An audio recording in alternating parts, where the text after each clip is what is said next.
Welcome back everyone, it's Ollie here at the Crafty Whisk. I'm doing another variation of a theme that I've already done, which was the corner bookmark. I'm just showing you two more different ways that you can do this.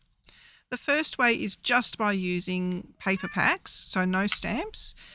This one is the Paper Boutique Summer Gnomes, and it already comes with the circle die cuts. And this one is Echo Park 6x6 Be Happy. That's for the background.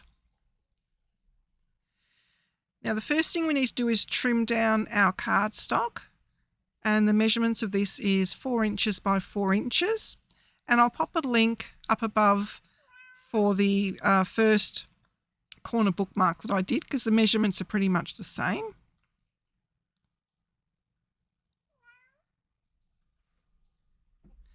And then what we need to do is find the midway point on 3 of the sides.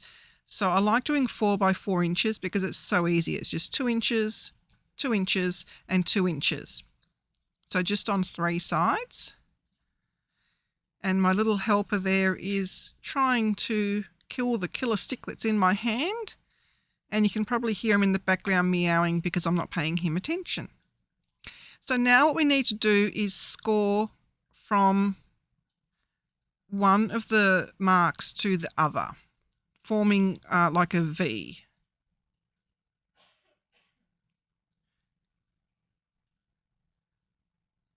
And then we just fold them onto the mountain side, and that forms the little tuck spot that's going to go over the page.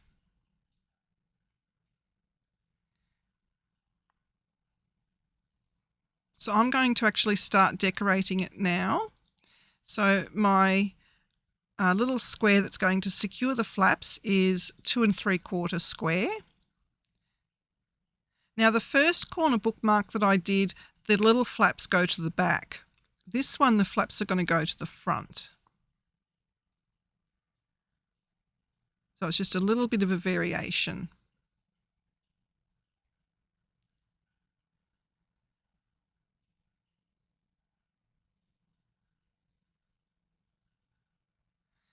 And I'm just also going to use the Uniquely Creative Scalloped Nesting Circles. I just feel that the gnomes that are dressed as bees needed something to be behind them. They kind of got a little bit washed out with the pattern paper there. So I just die cut that off screen.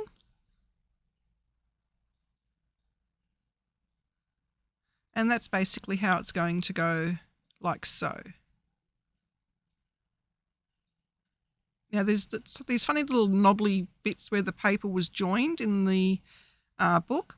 So I'm just chopping those little bits off.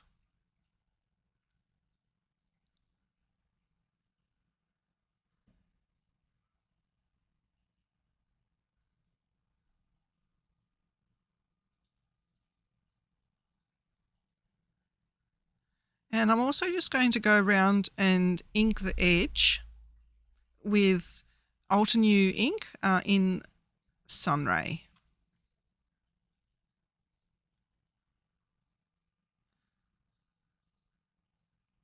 It just finishes it off. You don't have to do this by any means.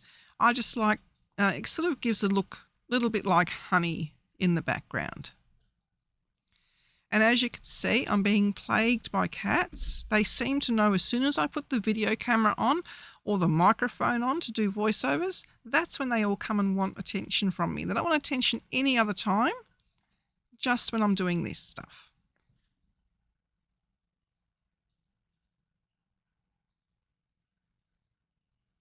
Now to secure the little square onto those flaps, we cannot use glue. Just in case the glue seeps in and it glues it all shut basically. So I like to use a very strong double-sided adhesive. So I'm just using red liner tape here. You can use score tape, whatever you fancy. I make these for my mother-in-law, and so I just like to make sure that they're nice and strong and aren't going to come apart.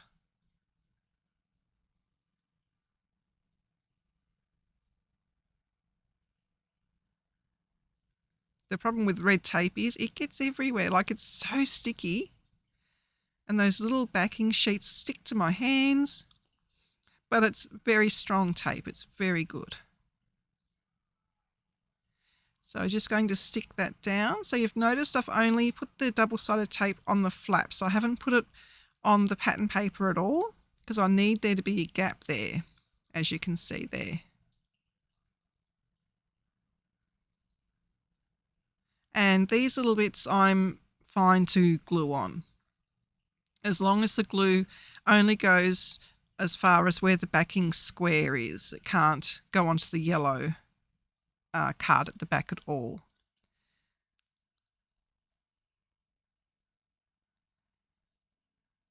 And my glue has nearly run out, so it's a bit tricky, but we'll get there. So I'm just layering that onto the scalloped circle. And you can hear Orion talking now. Sorry about that. He's a chatterbox.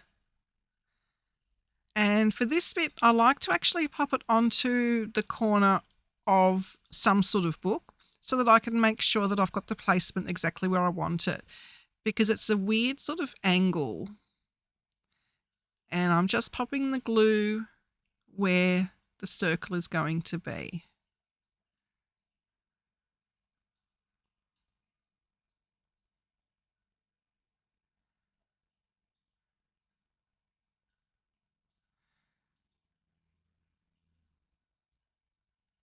So it works exactly the same as the other one, but it has a longer flap at the back.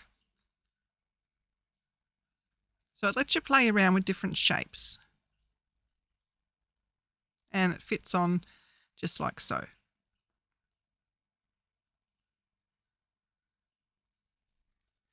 Now the second one, we're going to actually make a shaped corner bookmark. So something a little bit different. It's a little bit more tricky, but I will walk you through it. So the stamps I'm using are from Altenew, Ditzy Print, and Mama Elephant Storybook Sayings. And I'm also using a die, and it's just from a company called Simply Dies, and it's banners. So first off, I'm going to stamp my images. I love using the Altenew florals because they make life so much easier. You don't have to colour them in. So I'm just using 3 shades of Altenew ink in baby pink, fuchsia and magenta. And it gives you a guide on the back of the package on how to do it. You can do it in different colours. You can do it in the same tones of a single colour. And I'm also using the fresh dye ink from Altenew as well, in jade and eucalyptus. So you start off with the fully coloured in, or the fully bold image, and that will be your palest colour.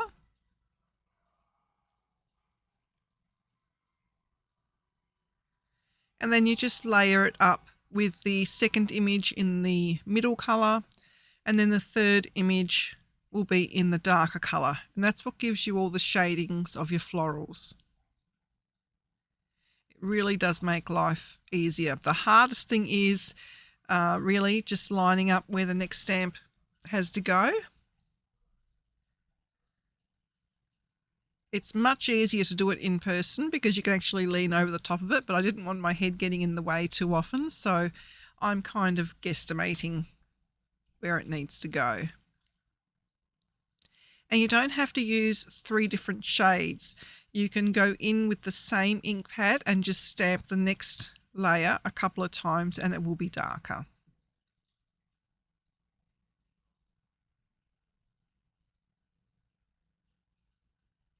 And here I'm going in with the darkest one.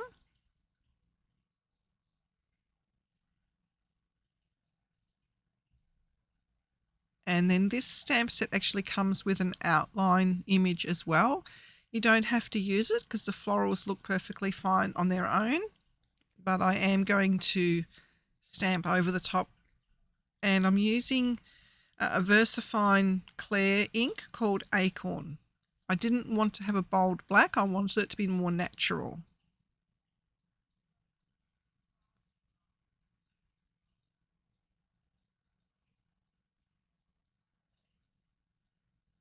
And now that I have that image there, I know where I need to place my leaves.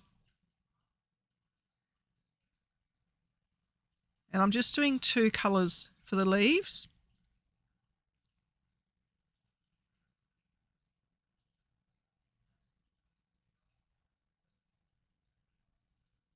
These are really, really pretty, these fresh dye ink colours in the green. They are very reminiscent of our Australian flora here. They're beautiful shades. They're nice and dusty would be the word I would use to describe them.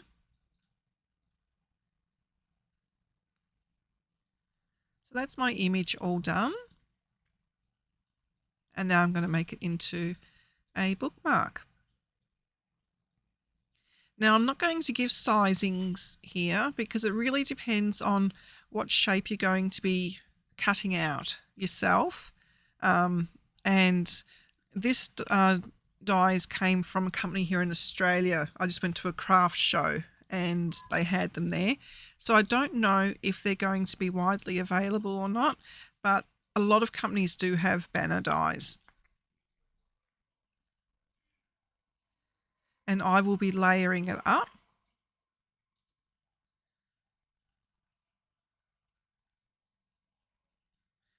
So I've just used some paper here from Doodlebug 6x6 paper pad, and it's the Floral Graph Rainbow Petite prints.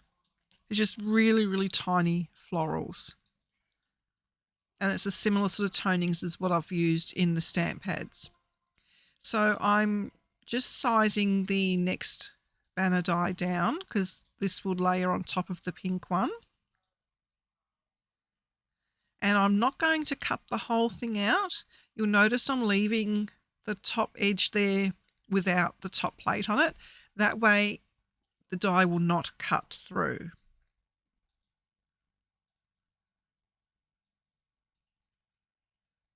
As you can see here. So now I can flip it around and I can continue to die cut it from the opposite side. So I'll have like a similar, not really a diamond, it's like a diamond without the points really. So there you go. So you can experiment with your shape of dies as well. You can create different shapes with them. Now I've got the bookmark base, which is like got a squared end, and the floral piece has got 2 scalloped ends. So we need to create the flaps that are going to go around the back of a page. So here again, I'm not going to give you measurements because it really depends on what die you use, but it's the same principle as the first bookmark. You find your midpoint on the top and the 2 sides. So the midpoint on the 2 sides, it'll be the same measurement as what the top measurement was. So in this case, my die measured 9 centimeters across the top. So I'm going down 4.5 centimeters down the sides as well as the top. And now I'm going through the same thing I did before where I'm going to score a line from the sides to the top. And I'm going to fold them in, and that is what forms the flaps.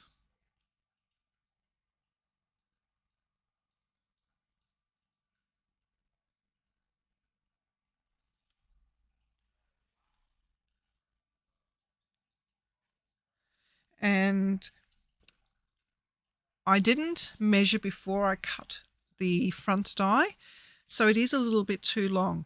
And that's okay. I'd rather it be too long than too short, because all you need to do now is trim it down.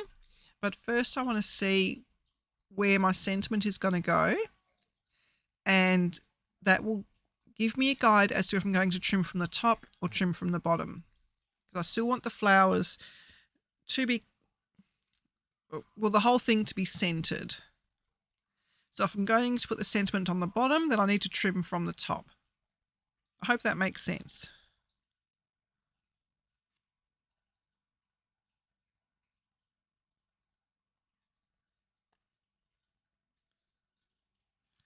and I'm just sort of guesstimating where I need to cut it. And it's pretty easy just to slip the die back on because you've already got it. It sort of like just falls into place. So it's really easy. But I won't be cutting the whole way through. As you can see, I've just moved that top plate so that I don't accidentally cut the top off, or the bottom off in this case. So now that's nicely centered on the base. And this particular die leaves me with like little fuzzy edges. So I'm just using a nail file buffing block. I'm not exactly sure what they're called, but you get it from the beauty section. And I'm just sort of like sanding away those little rough edges. So now I need a triangle to fit on the back. So I'm just having a look if I can get it out of the same piece of 6x6. I'm not going to be able to get a full square out of it, but I really only need a triangle, so I'm not too concerned that it's not a perfect square. And here is where you would measure from the top point down the side of the flap, and that will give you your square measurement, and then you cut it in half for the triangle. And once again, using strong double-sided tape, so the red line tape is perfect. And if you do cut your triangle too big, it's not a problem because you can just trim it down once it's stuck on. With the triangle, it's better to be bigger than smaller because you do need to have those flaps completely covered. I've just got a little bit of that backing on there, but it didn't want to come off, so I've just left it there.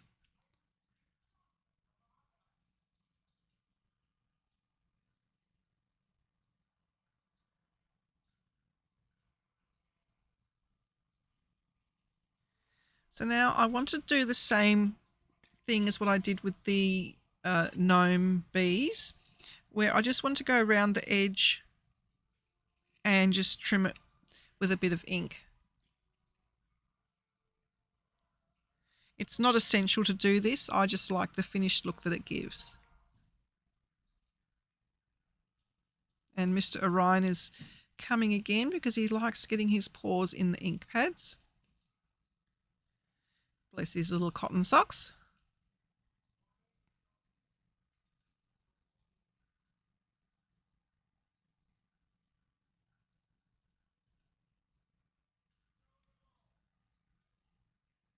So that's going to fit nicely in there, but I need to put the sentiment on before I stick everything down. And I'm just trying to decide if I'm going to stick it straight down or if I'm going to put it on a little bit of backing paper.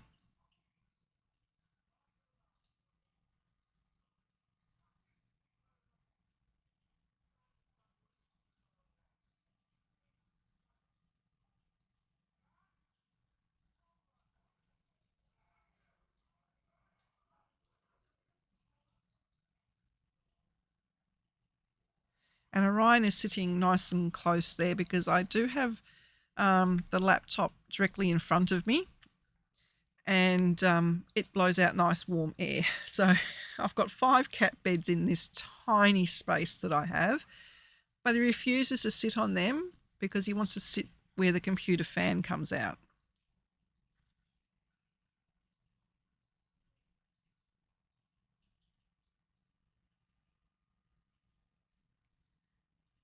And I'm just going to use the same Ultra New ink for the sentiment as well. I didn't want it to be harsh like black. I didn't think it suited this particular one. The sentiment I chose is "A book is a dream you hold in your hand." So I wanted it to be nice and soft. So this bit I'm just going to glue on. You can use tape if you wish. I just find glue easier because if you get it in the wrong spot, you've got a slight bit of time to wiggle it around a little bit.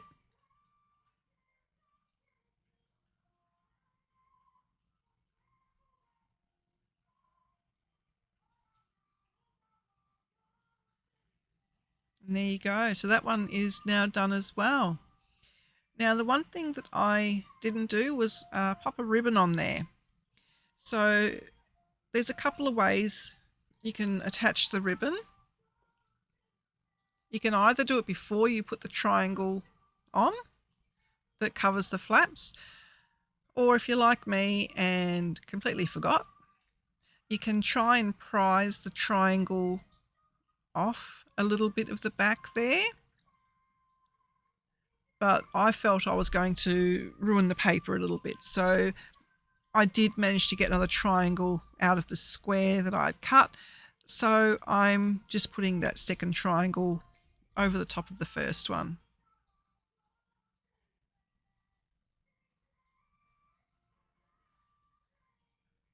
That red tape is so strong. So here I gave up and I thought, no, I'll just use a second triangle. It's not worth all the anxiety. So I'm going to actually stick the ribbon down to the card with a bit of the red line tape. I just find that it holds better than the glue.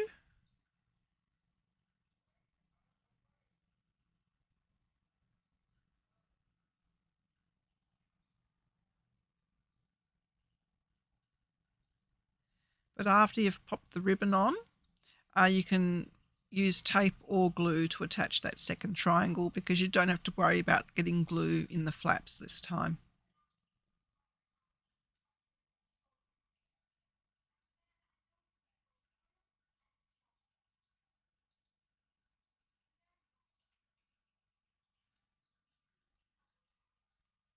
And I don't tend to add embellishments onto the bookmarks because it is going to be sitting in a book in between pages and you don't want to damage the pages of the book. So I have to refrain from adding any glitter or any little embellishments at all. So there you go. There's 2 different ways to do my original corner bookmark idea. Let me know what you think. And please don't forget to subscribe and like. And I will see you next time. Bye for now.